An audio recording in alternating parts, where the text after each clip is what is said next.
நீங்கள் டெய்லி காலையில் எனர்ஜிக்காகவும் ரெஃப்ரெஷ்மெண்ட்காகவும் குடிக்கிறது காஃபியா இல்லை டீயா? ரெண்டுத்துல எது பெஸ்ட்டு?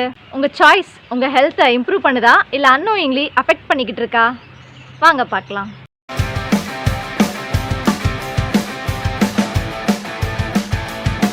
Hello everyone. இன்னைக்கு காஃபி வர்சஸ் டீ, காஃபி நல்லதா இல்லை டீ நல்லதான்னு பார்க்க போகிறோம். நிறைய பேஷண்ட்ஸ் கேட்குறது காஃபி பெஸ்ட்டா இல்லை டீ பெஸ்ட்டா, ரெண்டுத்துல எது குடிக்கலாம், எது பெட்டர்னு சொல்லுங்கள் அப்படின்ற மாதிரி கேட்பாங்க. ஆக்சுவலி ரெண்டுமே நமக்கு நல்லது தான், ரெண்டுத்துலேயுமே ஹெல்த் பெனிஃபிட்ஸ் இருக்குது.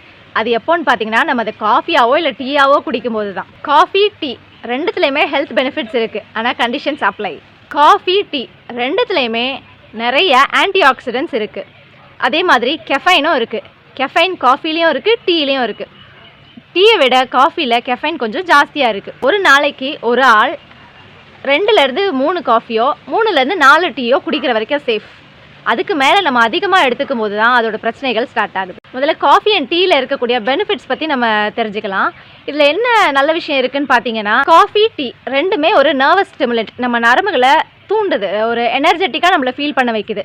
காஃபி குடித்தா டக்குன்னு நம்ம எனர்ஜி ஆகிடுவோம், கொஞ்ச நேரத்தில் அந்த எனர்ஜி ட்ராப்பும் ஆகிடும். அதே நேரம் டீ குடிக்கும்போது ஸ்டேபிளாக கொஞ்சம் கொஞ்சமாக நமக்கு லாங் டேர்மாக எனர்ஜெட்டிக்காக ஃபீல் பண்ண வைக்கும். இதில் ரெண்டுத்துலேயுமே இருக்கக்கூடிய கெஃபைன், அலினோசின் மாதிரியான சில கெமிக்கல்ஸ், நம்ம பாடியில் இருக்கக்கூடிய சில வகையான கெமிக்கல்ஸை ரெஸ்ட்ரிக்ட் பண்ணுறது மூலமாக நம்மளை எனர்ஜெட்டிக்காக வைக்குது. காஃபி ஆர் டீ நம்ம ரெகுலராக அளவாக எடுத்துக்கும் போது நமக்கு லிவர் சம்மந்தமான கம்ப்ளைண்ட்ஸ் வராமல் நமக்கு ப்ரிவெண்ட் பண்ணுது. அதே மாதிரி பிரெயின் ரிலேட்டடாக அல்சைமர்ஸ் அண்ட் பார்க்கின்சன்ஸ் இந்த மாதிரி விஷயங்களை ப்ரிவெண்ட் பண்ணுது. இந்த ரிஸ்க்கை குறைக்குதுன்னு சொல்லி நமக்கு ஸ்டடீஸ் சொல்லுது. அதோட இது ரெண்டுமே நம்ம மெட்டபாலிசத்தை இம்ப்ரூவ் பண்ணுறதுனால வெயிட் லாஸுக்கும் ஹெல்ப் பண்ணுது. அதே நேரத்தில் இந்த காஃபியோ இல்லை டீயோ நம்ம எக்ஸஸாக எடுத்துக்கும் போது நமக்கு அசிடிட்டி, நெஞ்சரிச்சல், ஏப்பம், வயிறு உப்புறது, இந்த மாதிரியான நிறையா அசிடிட்டி சம்மந்தமான பிரச்சனைகளும் வரும்.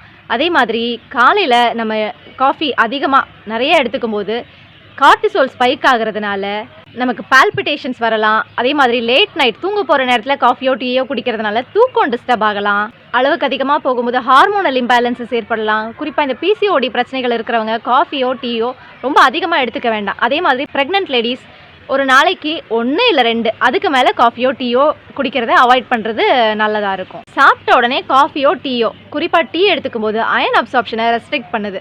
ஸோ உங்களுக்கு அசிடிட்டி சம்மந்தமான பிரச்சனையோ இல்லை ஹார்மோனல் ப்ராப்ளமோ, வெயிட் லாஸ் பண்ணணும்னு நினைக்கிறீங்க, ஸ்லீப் டிஸ்டர்பன்சஸ் இதெல்லாம் இருக்கும்போது காஃபியோ டீயோ எதுவாக இருந்தாலும் ரெஸ்ட்ரிக்ட் பண்ணுறதோ இல்லை அவாய்ட் பண்ணுறதோ பெஸ்ட் சாய்ஸ், பெட்டராக இருக்கும். So acidity, hormonal issues, over weight இதெல்லாம் இருக்கிறவங்க டீ காஃபி எப்படி குடிக்கணும்னு கொஞ்சம் யோசித்து குடிங்க. Be happy, stay healthy.